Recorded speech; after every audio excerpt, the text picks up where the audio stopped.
My name is Stella Hayes, and I'm 36 years old.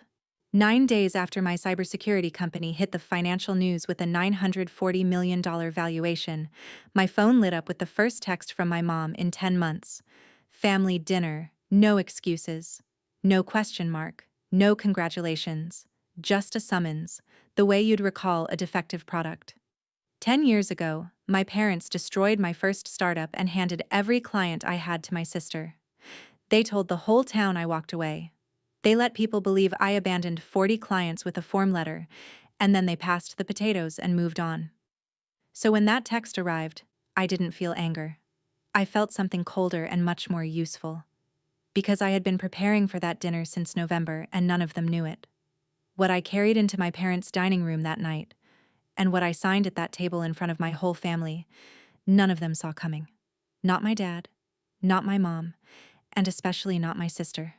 Welcome back to Calm Drama Stories, where quiet women finally say the things that were true all along, and families learn what those women were actually worth. If stories about standing up without screaming are your kind of stories, you're in the right place. Drop a comment below and be sure to subscribe, because this one starts with a loan and ends with a signature. The morning the valuation went public, my Denver office smelled like champagne at 9 in the morning. Somebody had taped a printout of the headline to the glass wall of the conference room. Kestrel Ridge Security, the company I built from a studio apartment next to the train tracks, was now worth more than every business in my hometown combined. My chief operating officer, Tom Okafor, knocked on my door with 2 coffees and a grin. "Reporters want the founder story," he said. "Scrappy girl from Ohio. They love that stuff." I smiled and said something appropriate. 9 days later, I was looking down at my phone, at the message sitting under my mother's name. Family dinner. No excuses. I want to be clear about something because it matters. My family never officially cut me off. That would have required them to admit something had happened. Instead, for 10 years, my mom sent Christmas cards signed "Love, Mom and Dad" in her perfect looping hand. Every birthday she called for exactly one polite conversation about weather and cholesterol, and hung up before anything true could occur. My dad never called at all. They didn't disown me. They just marked me down, the way my dad marked down water-damaged inventory at his office equipment company. Still on the shelf, no longer worth full price. Now the market had repriced me at $940 million, and here came my mother, right on schedule. Tom asked if I was okay. I told him I was great, and for once that was true, because the folder in my bottom drawer had been ready since November. The boxes had been read, the papers had been drafted. I had been waiting since November for my family to invite me over. All they needed was a reason to want me back at the table.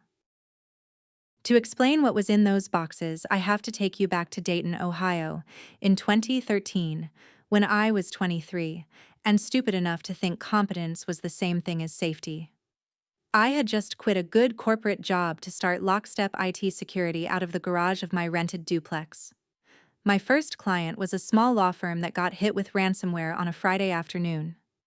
I worked their case for 30 hours straight, documented every step, and charged them a fair price.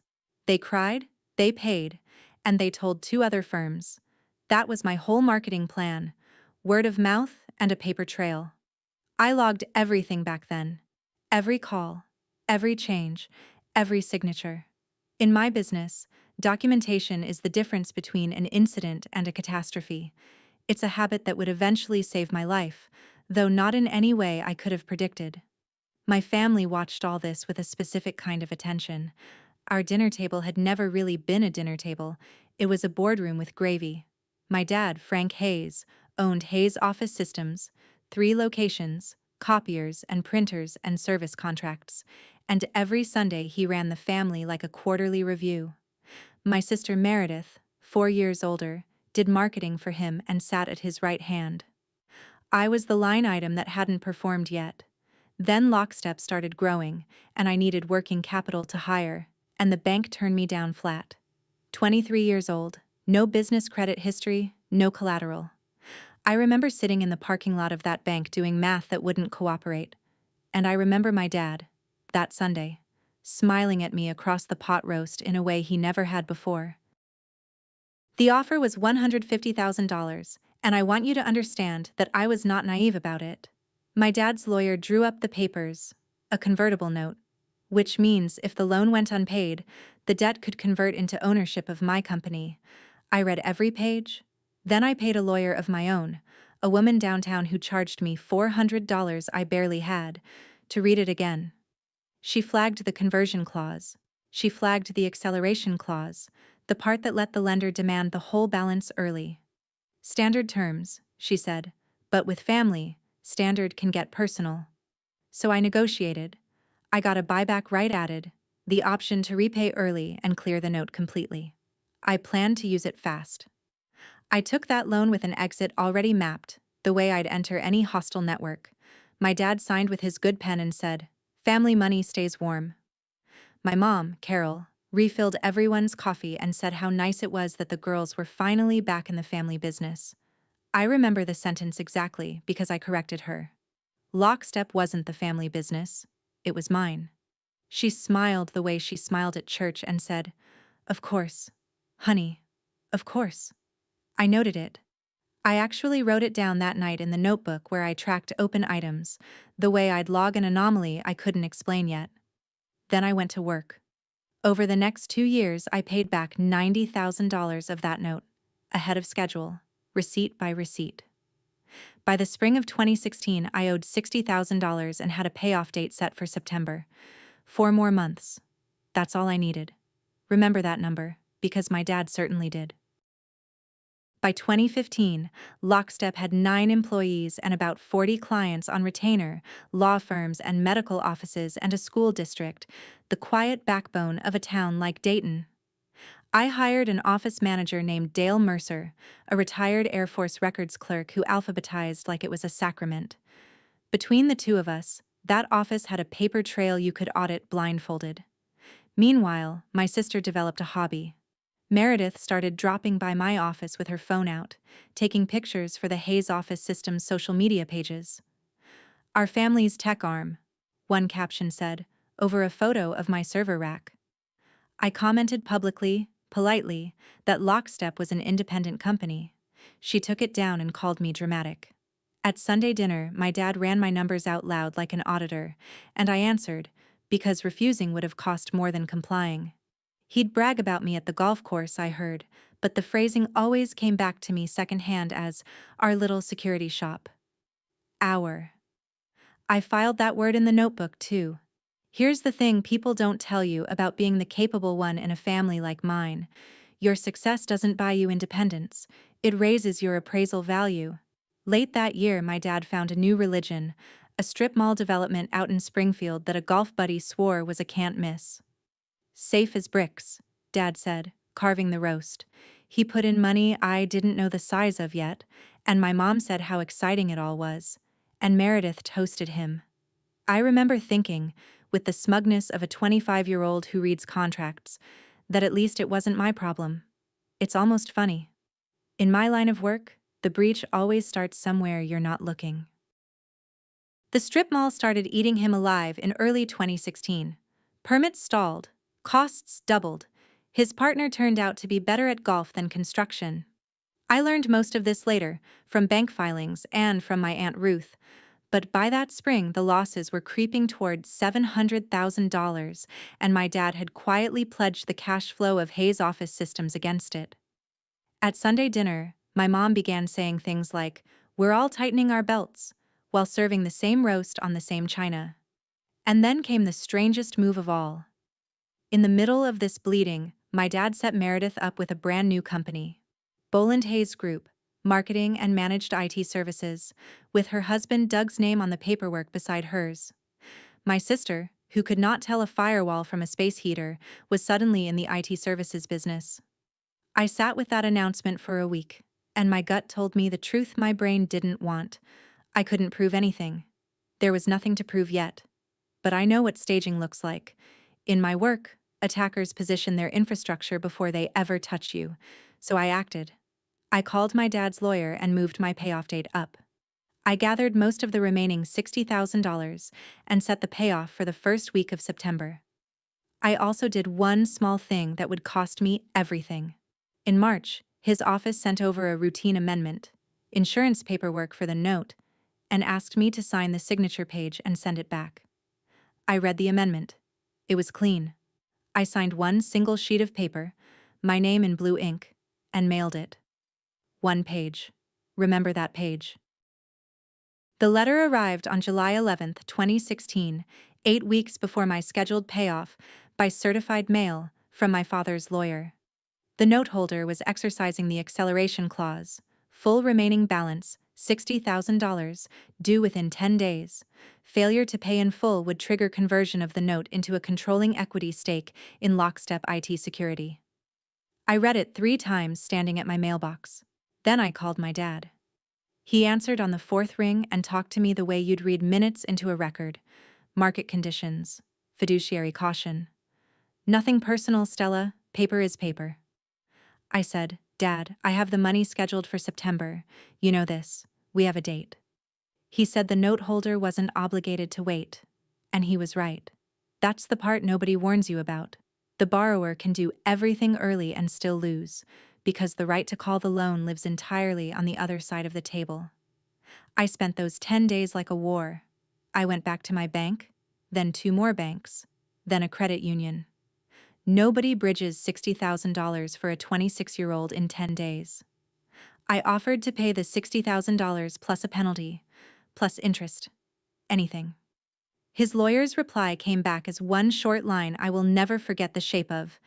The note holder elects conversion. Election. Like it was a civic duty. On day 10, I wired what I had as a good faith partial payment. It was returned the next morning. And on Monday, when I drove to my own office at 7 in the morning with a plan to keep fighting from my desk, my key spun uselessly in the lock. They had changed it over the weekend. Through the glass I could see Dale's desk already cleared. The shareholder meeting took 20 minutes. It was held in the conference room I had furnished, at the table I had bought at a liquidation sale, and my dad sat at the head of it holding 60% of my company. His lawyer read the resolutions. Item 1. Remove Stella Hayes as chief executive. Item 2. Appoint Meredith Hayes Boland as interim president. My sister, who had never worked a security incident in her life, did not look at me. She looked at a legal pad and underlined something, and I watched her do it, and I understood the whole architecture at once. The new agency, the timing, the 10 days. This hadn't been a loan going bad. This had been a harvest. I said very little because I had already learned there was nothing in that room left to win.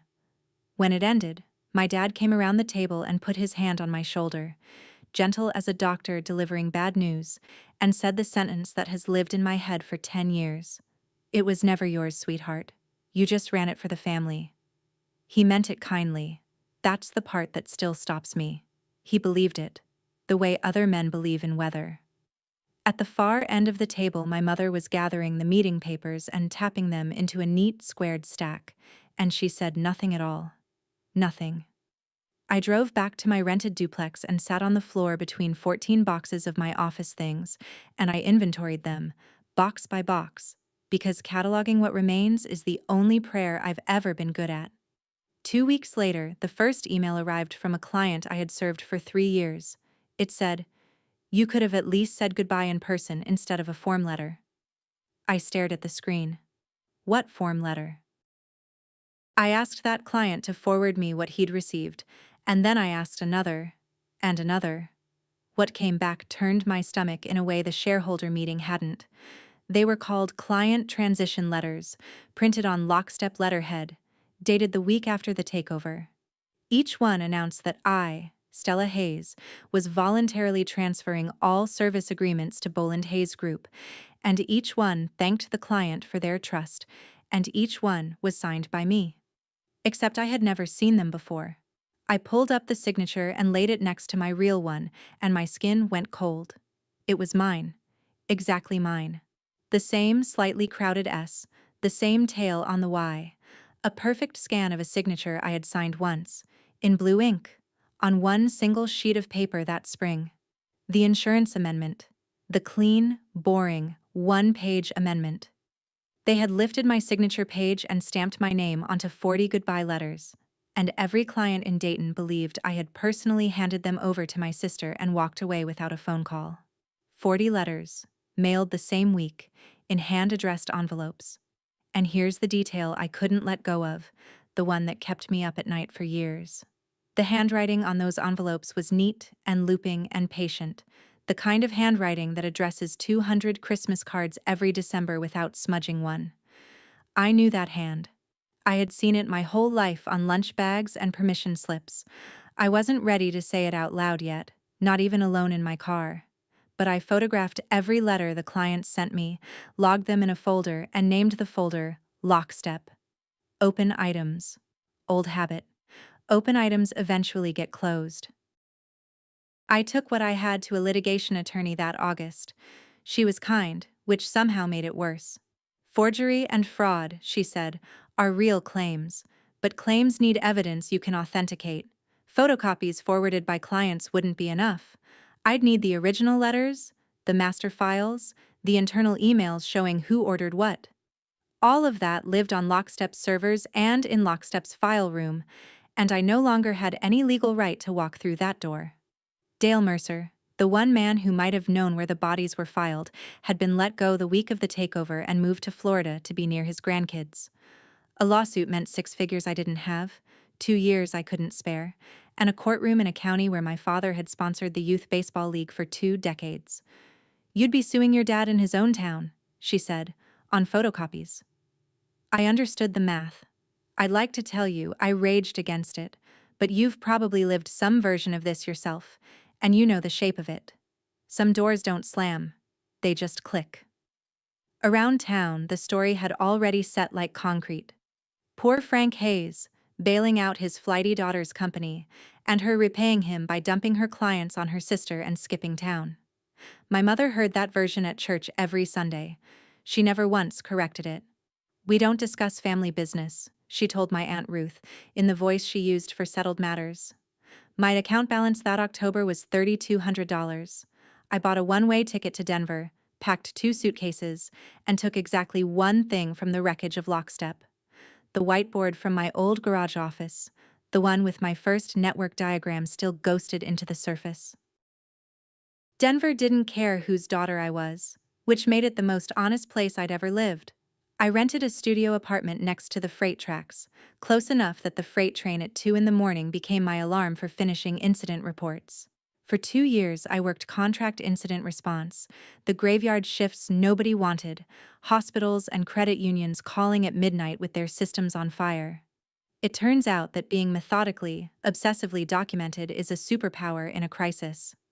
Clients started asking for me by name. In 2018, with 2 engineers who trusted me more than I trusted anyone, I founded Kestrel Ridge Security. A kestrel is a small falcon that hovers dead still in high wind before it strikes. I didn't pick the name by accident. I built the company the way a burned patient builds a house, every wire inspected twice. I took no money from anyone I loved. I read every term sheet 3 times, and then paid 2 different lawyers to read it behind me. When investors pushed for control provisions, I walked away from term sheets. My own board thought I was crazy to refuse. One of my engineers joked that I ran the company like everyone was already breaching us. He wasn't wrong. 10 years in this industry taught me that every disaster begins with somebody extending trust on autopilot, and I had made my last autopilot deal at 23.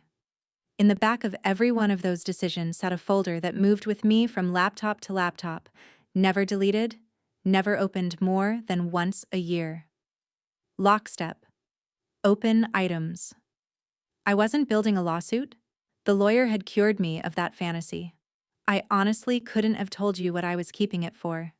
In my experience, you log first and understand later. Kestrel Ridge grew the way trust grows, slowly and then suddenly. We landed a state government contract in 2019, our Series A in 2020, a Series C in 2024 that put us in the national trade press. Somewhere in there, a Dayton Business Journal ran a "Local Girl Makes Good" piece, and my mother mailed me the clipping with a post-it that said, "We always knew you had it in you." I sat with that note for a long time. We always knew. The same people who had repriced me to 0 were now claiming founders' shares in my comeback. My dad never called. Not when we hit 100 employees, not when I gave a keynote in Las Vegas that ended up on YouTube. I learned about the family's fortunes sideways, through my Aunt Ruth's phone calls, which were short, dry, and more honest than every Christmas card my mother ever sent combined. Hayes' office systems was shrinking because the print business was dying everywhere, and Boland Hayes Group, the agency built on my 40 clients, was slowly starving. It turns out clients acquired by letter can be lost the same way. The school district left, then the hospital network, then in 2023 the anchor client whose retainer paid Meredith's payroll. My sister had renamed the firm Boland Group, dropped the Hayes, taken bank loans to cover payroll, and by 2025 the whole thing was leaning like a shed in the wind. I want to be honest with you about what I felt hearing that, because this channel is about telling the truth quietly. I felt no joy. Those were my clients once, and my old employees were still in that building, 12 of them, people I had hired and trained and lost custody of. If you've ever watched somebody mismanage the thing that used to be yours, a house, a business, a mother's recipe, you know that particular ache. And if you know it, tell me about it in the comments, because I read them, and I know I'm not the only one who's carried this.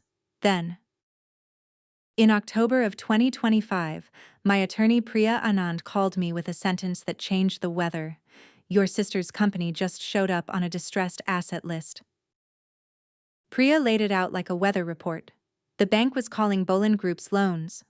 A liquidation was on the table within the quarter. Assets sold. Leases broken. Staff scattered. She expected me to say something about my sister.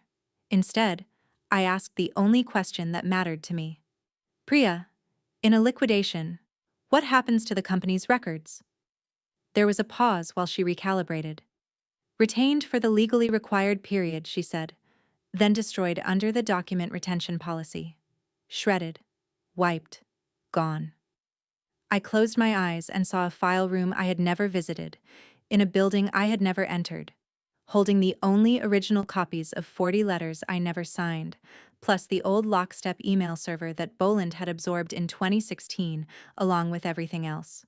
The proof of what my family did to me was sitting in my sister's failing company, and it was about to be fed into a shredder by a bank that had no idea what it had. There are moments when 10 years of vague, patient waiting collapses into a single decision that takes 4 seconds. I want to buy it, I said. Not the letters, the company. Priya, to her permanent credit, asked exactly one question. As Kestrel Ridge? No. As Quarry Creek Holdings, a private vehicle with my money and none of my name on the surface, buying distressed assets from a motivated bank. It's common, it's legal, and it's anonymous. By November, the deal closed.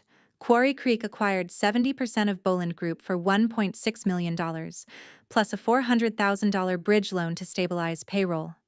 34 jobs, including 12 people I once hired myself.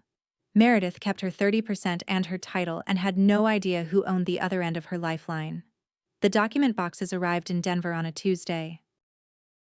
Ownership gave us the right to review company records, so the archive came to us on a freight pallet, 41 boxes wrapped in plastic. I told my team I'd handle the review of the legacy files personally, which raised no eyebrows because I always handle things personally. It was a Saturday. The office was empty. I found it in the second hour, third row, a gray banker's box with a printed label reading Client Transitions, 2016.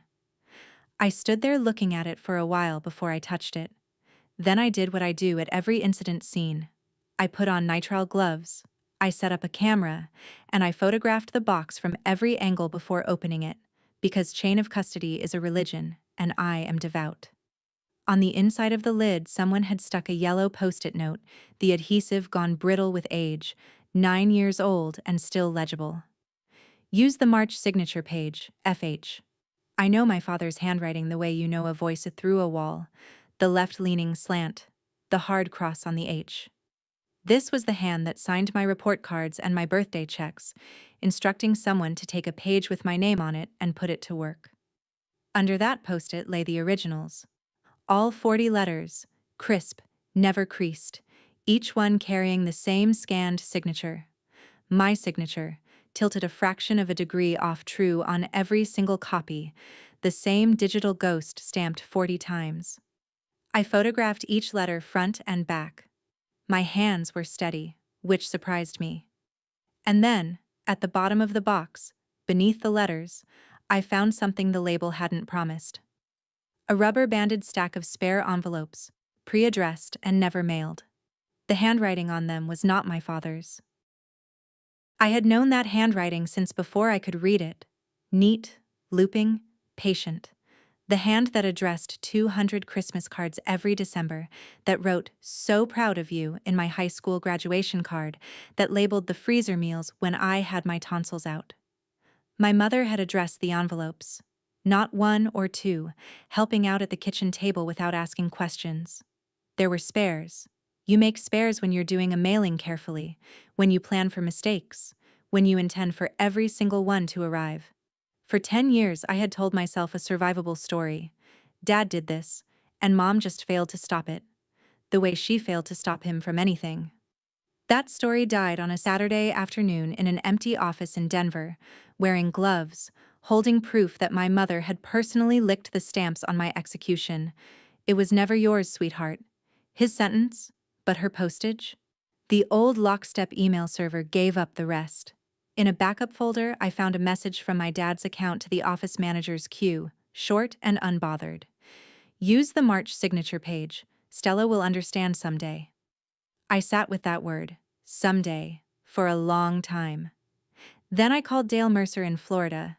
He's in his 70s now. When I told him what I was holding, he was quiet. And then this Air Force records clerk who never once broke alphabetical order started to cry on the phone. He'd forwarded himself that email in 2016, he said, the day before they walked him out. Because it didn't smell right, and somebody ought to keep a copy of things. He sent a sworn affidavit that week, voluntarily, notarized. So now I had everything. Every original, every email, a witness. The only question left was the one no evidence can answer. What was it all for? I'll tell you the part I'm not proud of, because you deserve the whole ledger. One night in December, alone with a glass of wine I didn't drink, I opened a blank memo and let the coldest version of myself type. It came out fluent. Terminate the managing director. Call the $400,000 bridge loan. Wind the company down. Sell the client book. Let the bank pick the bones. And mail my parents a copy of the forgery file with no note, postmarked Denver. Total elapsed time, maybe 90 days. Total cost to me, nothing. I read that memo twice, and the second time through, I heard it. The voice. Nothing personal. Paper is paper. The note holder elects conversion. I had written my father's greatest hits in my own font. That's the trap nobody warns you about when your family runs on a ledger. The ledger doesn't care which side of it you're standing on. It just wants to keep being the language everyone speaks, and I had spoken it fluently on the first try. Somewhere in me, his arithmetic was installed and running, and revenge would just be me doing his bookkeeping with better software. I deleted the memo. I'd like to say it felt noble. Mostly it felt like pulling a fishhook out of my own palm, slow and backwards and necessary. But deleting a plan is not the same as having one. I knew what I wasn't willing to do. I had no idea yet what I was going to do, and the boxes sat in my office like an unexploded thing. It was Priya who finally put her finger on the fork in the road. We were reviewing the acquisition one evening when she looked at me over her glasses and asked, "Stella, do you want justice, or do you want a verdict? Because the verdict window closed a long time ago." She walked me through it the way I walk clients through a breach they can't undo. Under Ohio law, a civil fraud claim generally has to be brought within 4 years, and mine ran from 2016. There's a discovery rule argument, she said, when the victim couldn't reasonably have known. But I had seen photocopies of those letters within weeks of the takeover, which meant a defense lawyer would argue my clock started ticking a decade ago, and he'd probably win. Criminal forgery charges were theoretically possible and practically fiction. No county prosecutor was reopening a 10-year-old family paper dispute involving the man who sponsored youth baseball for 20 years, especially with the statute of limitations questions stacked on top. I can have a specialist double-check the timing math, Priya said, but I don't want you to spend hope on it. I didn't. I've read enough post-incident reports to know when a system can't be restored. So there it was, the fact I had to swallow whole. I now possessed complete, beautiful, forensic proof of exactly what was done to me, and no courtroom on earth would ever weigh it. The evidence had one power left, and only one. It could make the truth stand up straight in front of the specific people who had spent 10 years believing the lie. Not the public. Not a jury. The jury that mattered had always been smaller than that, and I could see them if I closed my eyes, passing the potatoes. My father's version of me had been tried and convicted at that dinner table on Marlowe Street, in front of the whole family, with my mother seconding the motion. If there was a courtroom left anywhere with jurisdiction over my case, it had a pot roast in the middle of it. Then what do you actually want? Priya asked me, the week we closed the books on the acquisition. Because I can't draft toward a feeling. I looked out at the mountains and heard myself say it before I'd fully thought it. I don't want it back. I want it true. She was quiet for a second, and then she said, then decide what you're willing to pay for true. It's rarely free. That question turned out to be a load-bearing wall, because as soon as I imagined the truth landing, actually landing, on that table, in front of those faces, I could also see the shrapnel pattern, and standing directly in it were 34 people who had done nothing to me. The employees of Boland Group had not forged anything. 12 of them were my own people from the lockstep days, folks who'd stayed because Dayton was home, and a paycheck is a paycheck. If the truth detonated and took the company with it, my father would lose face and they would lose mortgages. That math offended me. So I gave Priya a second assignment, one that confused her more than the first. I asked her to research employee ownership trusts, the mechanics of converting a private company so that its workers hold the equity, how fast the documents could be drafted, and how clean it could be done for a firm of that size. You just bought this company, she said carefully, and you're asking me how to give it away. I told her to draft it anyway and keep it in a drawer, and I couldn't fully explain why, not even to myself, not yet. 2 weeks later, the trade press started whispering that Kestrel Ridge was about to close its Series D. Headlines were coming. And headlines travel to Ohio fast. The Series D closed in March of 2026. $128 million raised at a valuation of $940 million, and my face on the front page of the financial press under the word empire, which made me laugh, because empires are inherited, and I had built mine out of a studio apartment with a train for an alarm clock. My phone became a slot machine. High school classmates I hadn't heard from in 15 years. The Dayton Chamber of Commerce, warmly inviting me to keynote their annual dinner, no mention of the years their members had traded stories about how I'd abandoned my clients. I answered politely and committed to nothing. And from the White House on Marlowe Street, silence. 1 day, then 3, then 5. I told Priya it would take 7 days. I had guessed short. My father has never in his life allowed himself to look hungry, and hunger takes time to dress up as an invitation. It took 9 days. On the 10th morning, a Tuesday, my phone buzzed while the headline was still taped to the conference room glass, and there it was. Under the contact photo, my mother hasn't changed since 2014. Family dinner. No excuses. Which brings us back to where I started this story. Except now you know what I knew. Standing in that conference room with champagne, I wasn't drinking. You know about the gray box in my office labeled Client Transitions, 2016.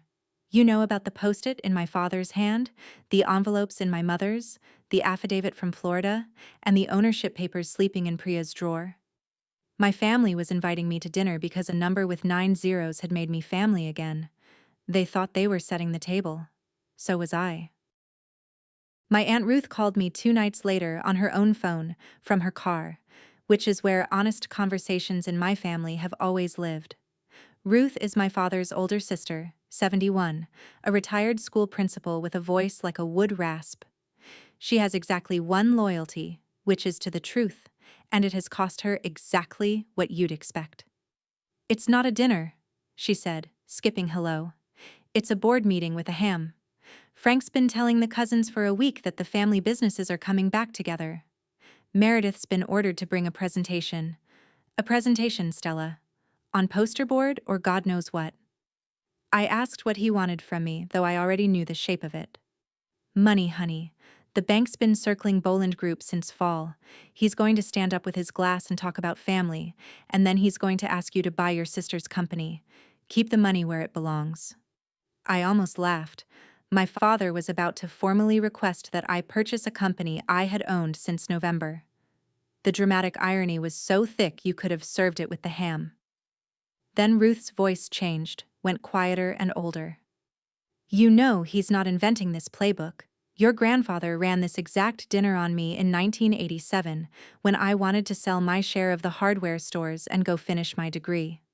Different table, same menu. I was the selfish one who wouldn't help family. Nobody at that table asked what he'd taken from me first." She let that sit.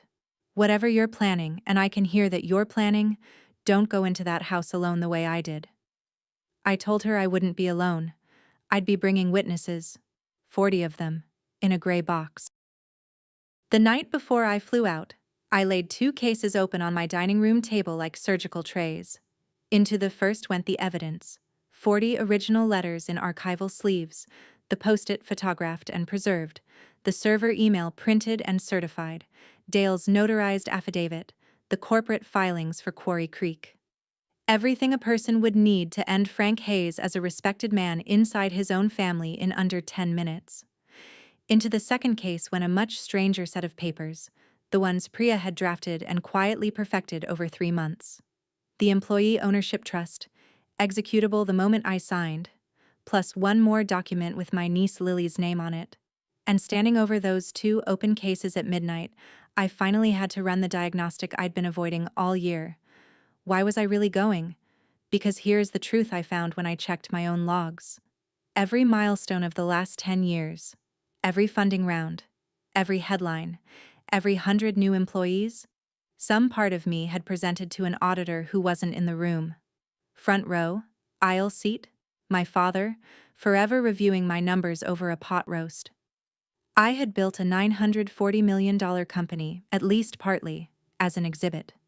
Exhibit A in a trial that was never going to be held, before a judge who had already ruled, in a courtroom that only existed inside me. That's what nobody tells you about being written out of the will of your family's respect. You can spend your whole life appealing a verdict nobody's ever going to overturn, and call it ambition. If any of this sounds familiar, if you've ever caught yourself achieving at somebody, succeeding at them, waiting for a scoreboard in their face to finally say you were right, I want you to tell me in the comments, because I promise you the auditor in your front row isn't worth the seat.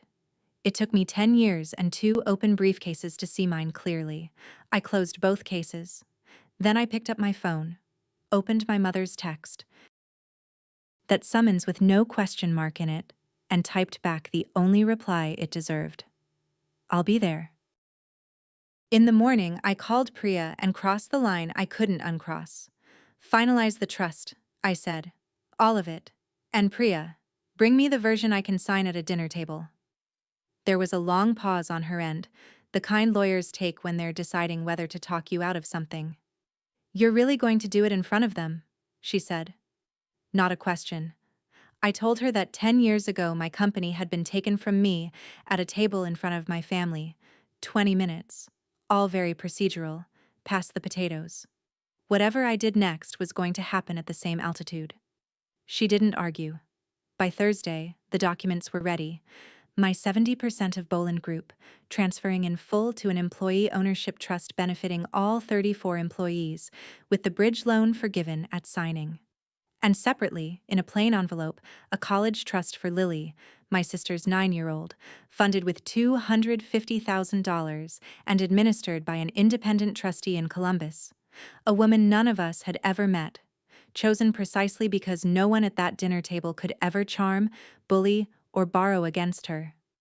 If you've followed this channel a while, You know I believe the most important sentence in any trust document is the one that says, "Who can't touch it?" I booked the flight for Friday. Window seat, over the wing, the same cheap instinct I had when I flew out of Dayton with $3,200 to my name. Somewhere over Kansas, I realized I wasn't nervous, and the absence felt strange, like a missing tooth. I had spent 10 years rehearsing arguments for people who never granted the hearing. Now the hearing was granted, and I had stopped needing to argue. The plane landed in Dayton in April rain. I checked into a hotel downtown because there was no version of this where I slept in my childhood bedroom under a quilt my mother made. Saturday afternoon, with hours to burn, I drove the rental through my old life. The lockstep office on Wayne Avenue is a dental clinic now. The sign advertises free whitening consultations, which I chose to find funny. Then, without quite deciding to, I drove past the Boland Group building and parked across the street in the rain. Second floor, lights on even on a Saturday. Through the tall front windows I could see stations of desks, a sad rubber plant, and then a figure moving between them, and my chest did something complicated. Meredith, my sister, 40 now, standing beside a young employee's monitor, walking her through something with the flat patience of a person who has explained the same thing many times. She looked thin. She looked, honestly, like someone who hadn't slept properly in a fiscal year. 34 paychecks ride on that building, and whatever else my sister is, she had stayed in it while it sank instead of jumping. I sat in the car with the wipers off, letting the windshield blur, and I made myself say the complicated thing out loud, alone, so it wouldn't ambush me at the table. She took my clients. She also never forged my name. The post-it wasn't her hand. She underlined a legal pad while our father cut me out, and she was 30 and terrified of him. And none of that is innocence, and all of it is context. I drove back to the hotel. On the nightstand, my phone buzzed one more time. My mother again. 6 o'clock tomorrow evening. Wear something nice. Everyone's coming. Everyone. My father had gone ahead and impaneled the jury for me. I arrived at the house on Marlowe Street 20 minutes early, on purpose, the way I show up early to every negotiation. But I didn't ring the bell. Through the front window, past my mother's lace curtains, I could see into the living room, and what I saw there kept my finger off the button. My father was alone. He was standing at the sideboard where the family photographs live, and he had taken down the framed portrait of his own father. My grandfather Hayes, the hardware store patriarch, dead 20 years and still the largest presence in any room of that house. Dad was wiping the glass with his handkerchief, slowly, the way you polish something you're afraid of. His mouth was moving. I couldn't hear it, but I've read lips across enough conference tables to catch the shape of it. I kept it together, Pop. Something. Kept it all together. His shoulders weren't the shoulders I remembered. He looked like a man who had been carrying a piano upstairs for 50 years, alone, forbidden to set it down or admit it was heavy, and I stood in the rain and watched my father rehearse for his own father the way I had spent a decade rehearsing for mine. The chain went back further than my grievance. It always does. I want to be careful here, because understanding is a solvent, and if you pour enough of it, it dissolves things that ought to stay solid. So I'll say it the way I said it to myself on that porch. I see what was done to him. It changes nothing about what he did with it. Understanding is not a pardon.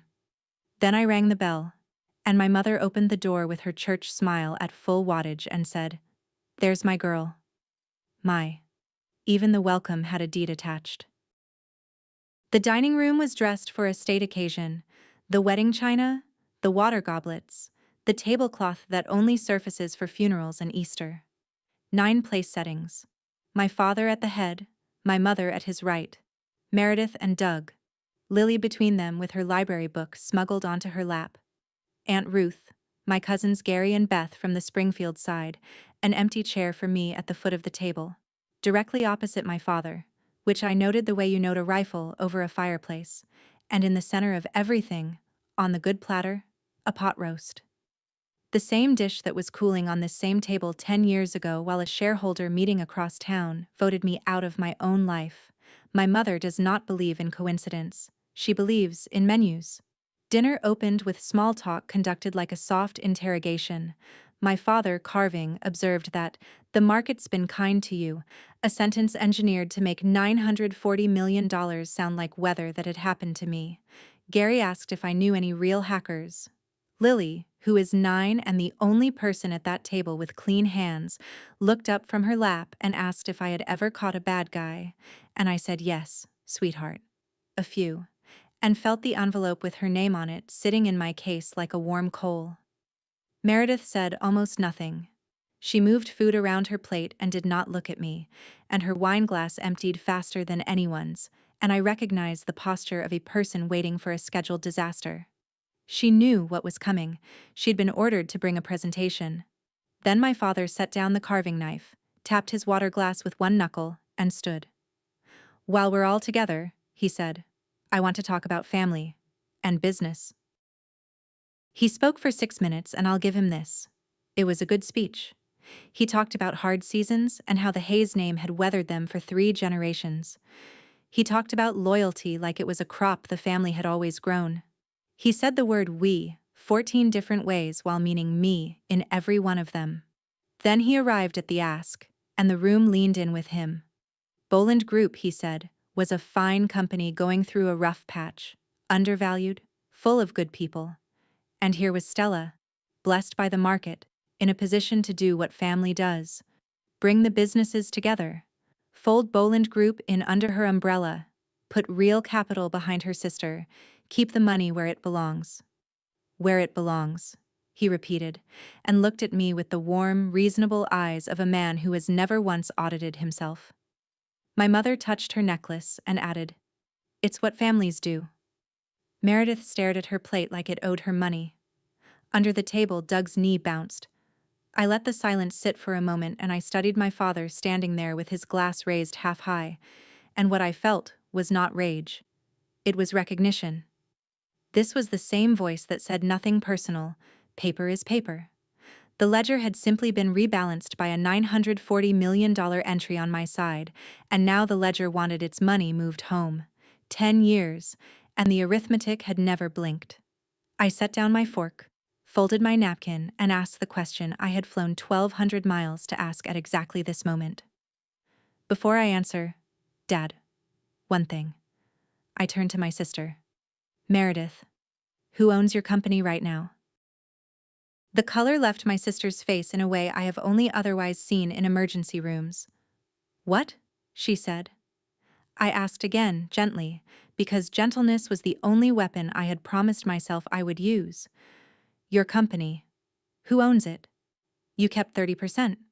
Who holds the rest? She looked at Dad, got nothing, and answered like a witness. A holding company bought us out of the bank workout in November. Quarry Creek.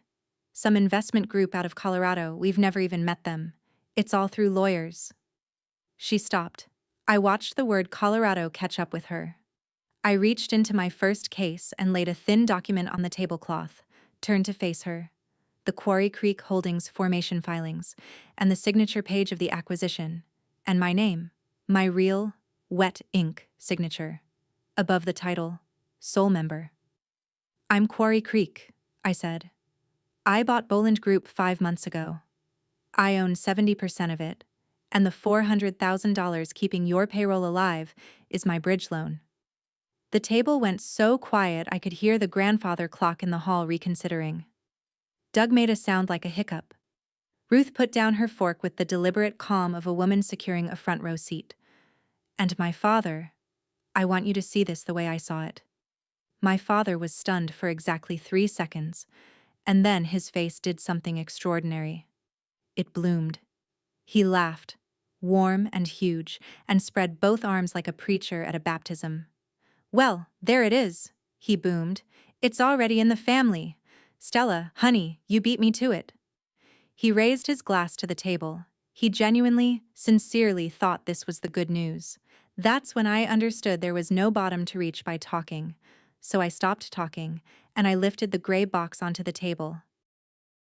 "There's one more thing that came with the company, Dad." I set it beside the pot roast, label facing him. "Client Transitions, 2016, The room read it together. I opened the lid and began laying the contents down the center of the table like place cards, the 40 original letters, fanned in their sleeves. Every client I ever had, informed in writing that I was abandoning them, signed by me. Except I never signed one of these in my life. That's a scan of my signature from an insurance amendment printed 40 times. Same ghost, same tilt, on every page. I set down the photograph of the post-it, enlarged, his handwriting filling the frame. Use the March signature page. FH. Your instruction. I set down the server email, certified. Your words. Stella will understand someday. I set down Dale Mercer's affidavit. Your office manager. He kept a copy because he thought somebody should. My cousins were passing the letters with their mouths open.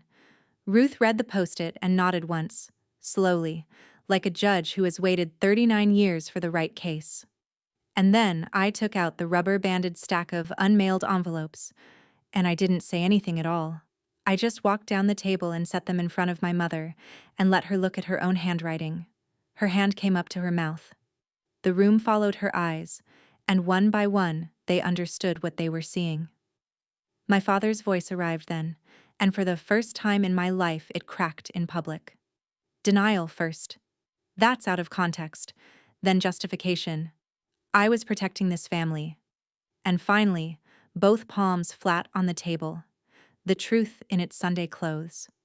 You don't understand what I was carrying. I waited until he was finished. I'm not here for the company, Dad, I said, level as a spirit gauge. I don't want it back. I want it true. Fine, my father said, and his voice had gravel in it now, the ledger scrambling for a page that still balanced. Fine, you own it. Congratulations. Take the company. That's what you came for, isn't it? Call the loan. Do it. Show everyone what you flew here to do. And every face at that table turned to me, and I saw it in each of them, the certainty that they knew what came next, because they had all grown up in the same arithmetic. Now the strong one squeezes. Instead, I opened the second case. This is what I flew here to do. Priya's documents came out bound and tabbed. I uncapped my pen, and right there on my mother's funeral and Easter tablecloth, I signed my 70% of Boland Group into an employee ownership trust. Every share transferred to the 34 people who actually work there, including the 12 I hired myself a lifetime ago. I signed the forgiveness of the $400,000 bridge loan. I slid the packet down the table to Meredith. The company belongs to your people now. The trust board decides who manages it. If they keep you, you'll be the first Hayes in 3 generations to hold a job because somebody chose you. She didn't wipe her eyes. She just looked at me the way you look at weather that changed too fast to dress for. Then I set the last envelope in front of Lily. For your college, sweetheart. It's yours, in a trust. There's a woman in Columbus who guards it, and no adult at this table can touch it. Not one. I looked up at my father, still standing, hands still flat on the wood, and I gave him back his own sentence, the one I had carried for 10 years like shrapnel too deep to cut out. You were right, Dad. That one was never mine. This one is. And I thanked my mother for dinner, and I stood up. I made it to the front door before I heard her chair scrape back. My mother followed me out onto the porch, into the small April rain, and I turned, because some part of me, even then, was still 8 years old and hoping. She stood under the porch light with her arms crossed against the cold, and my mother looked at me, at her daughter, holding a case full of proof of what had been done to her. And she said, "Why couldn't you just let us have this? We're your family." Not "I'm sorry." Not "I should have told you." Even now, with her own handwriting sitting on the tablecloth behind her, the story she reached for was the one where I had taken something from them. The ledger was the only language left in that house, and in the ledger's grammar, the truth itself was an asset I had selfishly refused to write off. I looked at her for a long moment. The lace curtains glowed behind her, and somewhere inside, Lily's voice was asking what an affidavit was. "I paid for the truth, Mom," I said. "The letters, the company, all of it. I bought it back with my own money. You just watched me carry it. Twice. She opened her mouth, and I will never know what she was going to say, because Meredith appeared in the doorway behind her, pale, holding the trust packet against her chest like a life vest, and my sister's lips moved around something that had waited 10 years. The letters. I knew about and no sound came out. I nodded at her once, so she'd know the sentence was received anyway. Then I walked down the steps my father had poured the summer I was born, got in the rental car, and drove back to the hotel through the wet streets of a town that used to know me wrong. I sat by the hotel window for a long time that night, watching Dayton shine wet and orange under the streetlights, and I waited to feel the thing I had assumed would come: triumph, or grief, or the urge to call someone and narrate it. None of it came. What came instead was quiet, an enormous, unfamiliar quiet, like a server room after you finally locate the failing fan. Around 11, my phone lit up. Ruth. 1987 finally lost one, it said. And then, a minute later, your grandmother would have liked you. The family group chat, the one I had been silently reading for years without posting, said nothing at all. No eruption, no defense of Dad, no version control war over what had happened at that table. Silence, which in my family is not peace, just inventory. I opened the chat settings and left the group. I didn't block anyone. I just stopped holding a seat in a room where my name had always been a line item. And sitting there, I finally audited the 10 years honestly. I hadn't built Kestrel Ridge in spite of that dinner table. I had built a great deal of it for that dinner table, brick by brick, an appeal filed year after year to a court that was never in session. Tonight, I had walked into the courtroom, presented the whole case, won it on the merits in front of the only jury with jurisdiction, and discovered, in the same breath, that I no longer needed the verdict. The auditor's chair in my front row was finally empty. My mother's text had said no excuses, and she was right. Though not the way she meant it. I was done making excuses for them. I flew home to Denver on the morning flight, and I slept the whole way, which hadn't happened in 10 years. 3 months out, here's what the fallout actually looks like, because I promised you measurable truth, not fireworks. The Employee Trust runs Boland Group now. The workers voted to rename it Right Line Services, after the river and the brothers, and nobody consulted a Hayes about it, which I consider the healthiest sentence in this story. The trust board met in June and kept Meredith on as general manager, on merit, with a 1-year review, which means my sister, at 40, is the first person in our family to hold her job purely because the people she leads chose to keep her.